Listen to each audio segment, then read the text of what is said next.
y un gobierno que sigue diciendo que sería inmoral apoyar a las grandes empresas cuando hay 60 millones de pobres, y eso pareciera que no lo entienden o no lo quieren entender, no solamente los grandes empresarios, sino los políticos de oposición. Debo de decir que muchos políticos de oposición, espero que en la oposición haya personas que entiendan que las cosas ya cambiaron en México, aunque en medio de la discusión aparece nuevamente la voz crítica de Porfirio Muñoz Ledo, que sí pide en ese sentido un incluso una posibilidad de endeudar, de contratar deuda con tal de sacar adelante estos planes de rescate que pues se convierten en fuego amigo nuevamente, mi querido Daniel.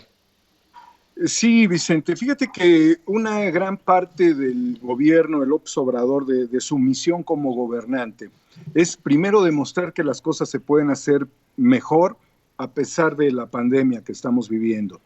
Yo tengo una amiga empresaria que le tengo un enorme aprecio histórico. Su padre era un constructor, un hombre de muchas ideas, y ella tiene una plaza comercial muy famosa en la Ciudad de México, y una vez me dijo que su plaza tuvo una crisis, y yo recuerdo haber visitado esa plaza, no se paraba nadie en ella. Y en su momento su padre, con la visión empresarial, dijo, oye, mira, yo no quisiera transferirle la responsabilidad administrativa a otra persona que no seas tú. Dice, ya me cansé de experimentar, y cuando yo estoy viendo la forma de salir adelante con esta plaza comercial, lo primero que me dicen es, oiga, arquitecto, necesitamos dinero. ¿Para qué quiere dinero si ya tenemos la plaza? No, porque le empezaron a sacar muchos programas, muchos esquemas para poder promocionar y tener la suficiente audiencia dentro de esa plaza.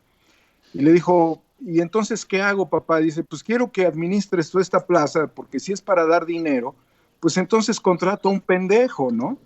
Y esto es el enfoque en el que quisieran ver al gobierno. Un gobierno derrotado por falta de manejo de circunstancias y finalmente entregado a la misión del Fondo Monetario Internacional. Pero creo que la resistencia del gobierno es importante, como también es importante la resistencia de los empresarios, Vicente. Y no es que estemos consignando a las MIPIMES a la catástrofe. Yo creo que el gobierno puede ir encontrando, Arturo Herrera, el secretario de Hacienda, la secretaria de Economía, todos los secretarios de Estado pueden ir encontrando una serie de alternativas para construir un puente de salida para las MIPIMES. Creo que ese aspecto va a ser fundamental. Pero en este mismo sentido, Vicente, hay otras Sí, cosas que están definitivamente sí, hay otras fundamental. cosas que están en juego. Daniel, ¿me escuchas ahí, Daniel? Sí, sí te escucho ahora, Vicente, disculpa. A veces, discúlpame cómo, porque hay Yo un dejé de delay y escuchar a no Daniel alcanzo a escuchar. Marmolejo. Uh-huh. Sí, Sí, perdón que quiero te dejé de escuchar. mencionarte Algo lo pasa siguiente, en los Vicente. equipos el día de hoy que se están portando muy mal, Daniel, y me están haciendo quedar mal contigo. Te ofrezco una disculpa. No te preocupes. Mira, algo que es importante que está ahora en el juego de las variables en el mundo es la renta básica universal, Vicente. La importancia de que todos los ciudadanos de un país puedan tener una base económica estable. Esto ayudaría a reducir las desigualdades que hay en el mundo y sobre todo en países como el nuestro, donde el índice Gini es absolutamente desproporcionado. El tema importante de la renta básica universal sería que el gobierno tuviese recursos suficientes para poder administrar la renta básica. Esto tendría como consecuencia reducir primero los riesgos de mortalidad dentro de la población, porque tendríamos más acceso a los alimentos, a una mejor nutrición. Esto ayudaría mucho a todo el aparato educativo, a los estudiantes en México, porque pudieran llegar a las universidades sin tanto comprometerse económicamente o abandonando la universidad, por ejemplo. La renta básica universal se está discutiendo en el mundo y curiosamente en diferentes países en este momento se analiza los impuestos a los más ricos. Creo que ese es el punto central donde incluso Mark Zuckerberg, el CEO de Facebook, valora que todo el dinero que él ha acumulado, que ni siquiera sabe cómo lo genera, pero que lo genera, tendría que utilizarse también como una forma de respaldo a las haciendas de los diferentes países del mundo. Esta visión también está ahora en España, esta visión está en Alemania, esta visión incluso la retoma el Fondo Monetario Internacional a principios de año, al tratar de valorar el reducir el riesgo de esto mismo que ellos calificaron como el riesgo de longevidad. Si lográsemos tener una renta básica universal, mantendríamos quizás un nivel de consumo. Pero también dentro de esto habría otras visiones, Vicente, que son más holísticas, visiones más humanas y hasta más espirituales. El hecho de modificar nuestros hábitos y formas de consumo. Si nosotros entramos rápidamente a las ideas de apalancamiento con factorajes inversos o con formas de proteccionismo, porque finalmente es a las grandes empresas para apoyar a las MIPYMES, pero es una forma en la que las grandes empresas transfieren sus responsabilidades. Si nosotros nos basamos solamente en esta forma de pensamiento, no estaríamos creando un pensamiento alternativo con relación a mejores formas de convivencia y de consumo, Vicente. Creo que llegó el momento en el que el planeta Tierra está respirando de la presencia de los humanos y nosotros mismos, por el desmontaje que hay en el mundo, y que seguramente es algo que platicarías con Daniel Stulin, estaríamos en consideraciones de replantear ante una caída brutal del sistema qué es lo verdaderamente apremiante para vivir, para ser felices.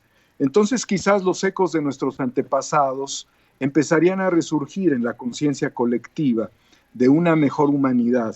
Eso lo tendríamos que ver a partir de que comencemos a apreciar un mundo sin humanos, sin humanos en la condición tradicional, porque en la acción cotidiana, en la acción convencional, solamente estaríamos esperando salir para volver a hacer exactamente lo mismo que hacíamos, que era entregarnos a los modelos de consumo que muchas veces tienen una gran superficialidad. Analicemos lo siguiente, Vicente. Una tableta, ponle el nombre que quieras, si quieres el de la manzanita, que la compraste hace 5 años, hoy el sistema operativo ya no se adecúa, ya el sistema está desactualizado para esa tableta. Tecnológicamente es bastante funcional, incluso tendría más tecnología con la que el hombre fue a la luna, pero por un afán de mercado, de sacar nuevos productos, lo primero que desmontan es una actualización de sistemas operativos. Esa es una terrible perversión, porque ¿a dónde llevas ese producto? ¿A África lo vas a llevar? ¿Lo vas a llevar a un basurero? ¿Lo vas a llevar a un resguardo inútil en un espacio dentro de tu propia casa? ¿A dónde vas a llevar esto? Y esto no tiene que ver nada más que con el recambio tecnológico, la nueva opción del mercado que muchas veces no se justifica para la mayoría de las personas. Estos aspectos, Vicente, son los que verdaderamente tendríamos que cambiar en el mundo que viene. Pero al mismo tiempo asumir que así como tendríamos que cambiar nuestros hábitos de consumo en muchas cosas, tendríamos que aceptar la visión de mejores gobiernos y de gobiernos más honestos. Y de aquí hago un salto cuántico que también está traspolado con estos aspectos, Vicente.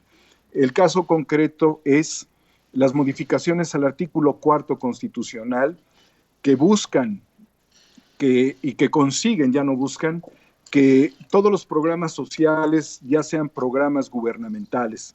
Y esto disminuye la contaminación de la oferta política en campañas electorales. Verdaderamente, Vicente, está siendo muy importante estos cambios constitucionales porque estaríamos abordando toda esa, digamos, nebulosa de oferta política, de frijol con gorgojo y de muchas cosas de despensas que daban los gobiernos, tanto del PRI como del PAN y otros. y que estaría pasando ya literalmente a una acción gubernamental. Y entonces, ¿qué queda para las campañas? ¿Qué pueden ofrecer los políticos del siglo XXI en México? Pues ya no pueden ofrecer tampoco lo mismo que ofrecían. Entonces, ni el político puede ofrecer lo que ofrecía, ni el empresario debe de ver el mundo en el enfoque en el que lo veía, ni los consumidores debemos de aceptar la tradición del recambio tecnológico de manera insostenible para el planeta. Es una visión más integral y más fuerte. Y junto con ello, Vicente, ampliándome ligeramente, y con respecto a la referencia que daba yo a los trabajadores fallecidos, creo que este es un tiempo fundamental para la clase trabajadora, no solamente en México, sino en el mundo. La gravedad, Vicente, de que puedan los globalistas controlar el mundo, como Bill Gates y todos sus secuaces, hasta Proceso con estos mensajes, que todos los globalistas, no quiero decir que Proceso sea globalista, pero lo que estamos viendo esencialmente es que no podemos dejarles a ellos el destino de la humanidad, ni en sus vacunas, ni en el control de sus sistemas operativos, ni en el control de las redes, ni en el manejo pervertido de la moda o de la tendencia. Este tiempo tiene que ser un tiempo de los trabajadores y tiene que ser un tiempo de unidad, porque si regresáramos en 3 años o en 5 años después del coronavirus al Producto Interno Bruto de los países más o menos parecido como estábamos hasta antes de que comenzara la pandemia este año, estaríamos hablando de un reduccionismo laboral terrible. Entonces no lo podemos permitir. Pero bien, sí hay que establecer mejores campañas de concientización para que los humanos que estemos en este planeta privilegiemos en todo sentido nuestra presencia. Por eso la política no se debe de desvirtuar, el trabajo colectivo, el trabajo social debe prevalecer, la fraternidad y la unidad. Parecen cosas muy sencillas y que las debiéramos aprender, pero creo también que el distanciamiento nos ayuda a entender la materia de la que estamos hechos. Somos parte también de esos virus, querido Vicente. Oye,